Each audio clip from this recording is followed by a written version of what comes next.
Okay, guys, I'm going to see if I can walk you through converting a O gauge motor into a standard gauge motor. I've had a couple of guys ask me if I could show them how. I really can't show you how. I can tell you. I don't know that this will be as explanatory as you like, but I'll give it a try and we'll see where it goes. Basically, what I start out with in this case for this motor, this is a Lionel Alco, and this is what I start out with. I prefer the Alcos that do not have the magnet traction. If they've got magnet traction, the big hole on the right is where the magnetic axle goes through. The other hole is the standard axle. I prefer a standard axle because it's 3/16. And if I, for instance, this will be converted to 3/16. Fortunately, you can buy a standard gauge, build a motor, bearings, and as luck would have it, they press right into that hole. Now they press tight, and what I use is a C-clamp. And that C-clamp, I make sure that the head of it, not the turnings, not the screw part, but the head is on the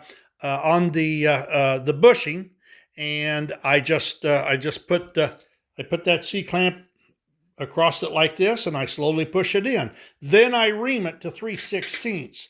That's the size axle that I use.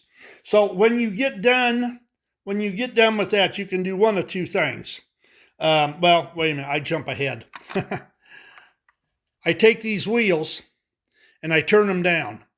I have to have, you've got to have the gears, because the wheel and the gear are one and the same. There are a number of ways of doing it. I've seen most of the conversions I've seen, all they do is they press that wheel into the axle, and it just the friction fit. I don't like to do that because I like to be able to adjust it. So I take the wheel and I turn it down. Now this one I've turned particularly thin. From the face of the gear to the back is 0.30 in thickness. Then I take it and I drill, if I can find the damn hole. There it is. I drill all the way through, and I put a lock screw in it. It's all threaded. It grabs right a hold of that axle, and it holds it tight. This also allows me to go in and out so that I can get my gauge. If you'll notice this, I've got axle collets. The axle collets, of course, have got lock screws on them, and there's my wheels that I turn down, and this allows me to move that axle back and forth so that I get the pickup dead center of that third rail, or as close to dead center as I can possibly do. Now, the only thing wrong with using these larger wheels is, in the Alco, you don't have much of a base to work with. So unfortunately for these, the flanges are slightly above the base of that. So that means you've got to have a little bit of a spacer block underneath that, or the wheels would catch on the body. That's why when I did the mine engine, I used American Flyer tinplate wheels, and I soldered the axle collets to the back. That then allowed me to put them in any configuration that I wanted. And not only that, but what's kind of cool about this, you can tear this motor completely apart, and you could put it back as O gauge. Nothing has changed other than the wheels. Even the axles would be the same, but of course they're too long. But I like this. This gives me more variety. Not hard to do. In fact, I made a fixture to do it with. I'll show you. The fixture I've got is right here. This is a 3/16 axle that I made. I threaded one end. I slide the wheel over it.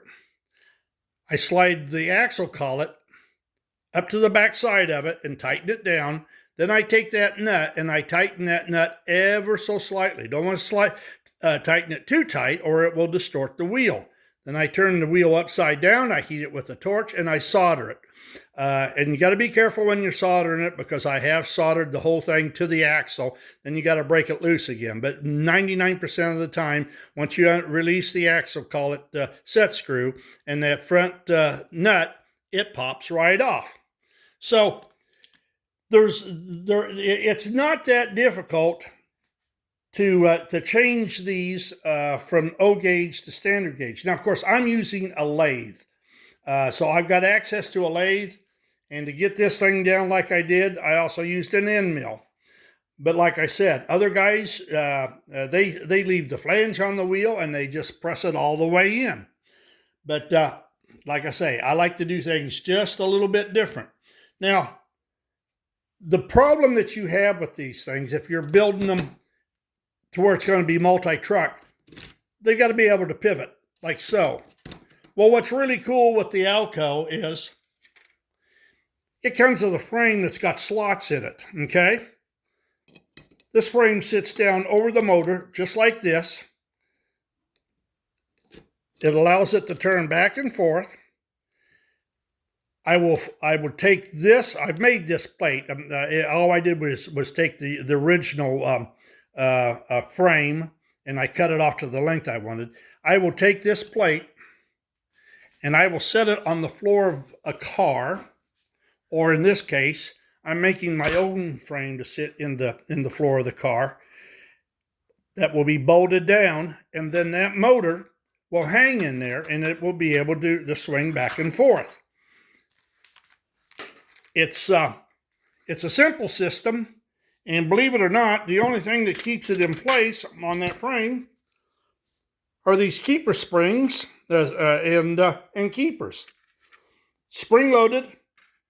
You put this clip down over those.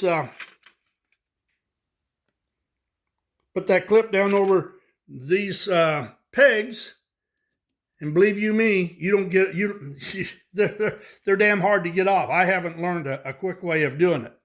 So that's basically what I do. I also use motors like this. This is from like a 262 steam engine, or it's a pre-war engine. These are all right. They're actually super heavy duty, but in this instance, you've got to build something so that you can hang it. Fortunately, there are two screw holes on these on both sides. They're tapped to, they're 440s. And what I do is, if I'm going to make a frame for them, I use what's called standoffs. And you can buy standoffs. This is threaded 440. You can buy standoffs in male, female, or all female. And you screw them into the sides, and you can get various lengths. I don't know what this one is, ½ inch, 3/4, but you can get them down to 1/4 inch. So it makes it easy to set it up. That's how I hung this body on this.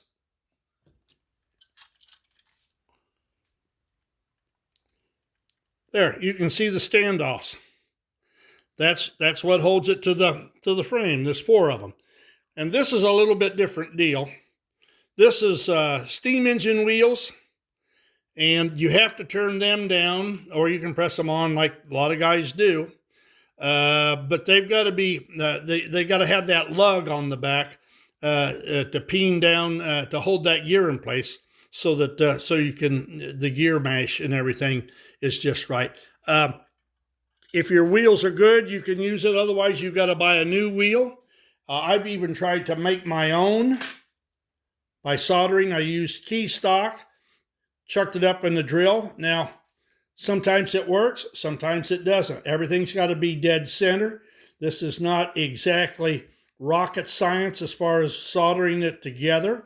And I also found out something else. If you apply too much pressure with that set screw, it moves those gear teeth one way or the other. It causes it to bind. So these were a bit of a problem. I got them to work, and I got them to work well. But I went back to using the wheels again. I may practice with this some more. I think there's a way that I can do this. This is a cheap way of doing it. The gears are easy to find, and the key stock is is cheap. Well, here again, if you don't have a lathe, it's not so easy. Best to stay with the wheels. But that's kind of what I've done. This thing is going to be turned into a trolley. This is a knives, and this is not the frame that I fabricated for it. This is just an experimental.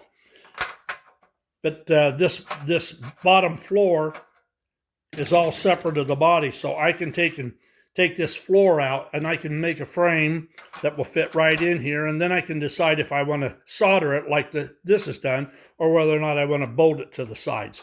But it will allow the motor to fit here and the trailing truck to fit here, and I can adjust that to any height that I want, you know, as far as up and down, because you got to have side plates. The side plates are always a problem on here when you're constructing this stuff, so that you get the proper height, the proper distance to cover the wheels, that kind of stuff. So I don't know if this was of any value to you. Why,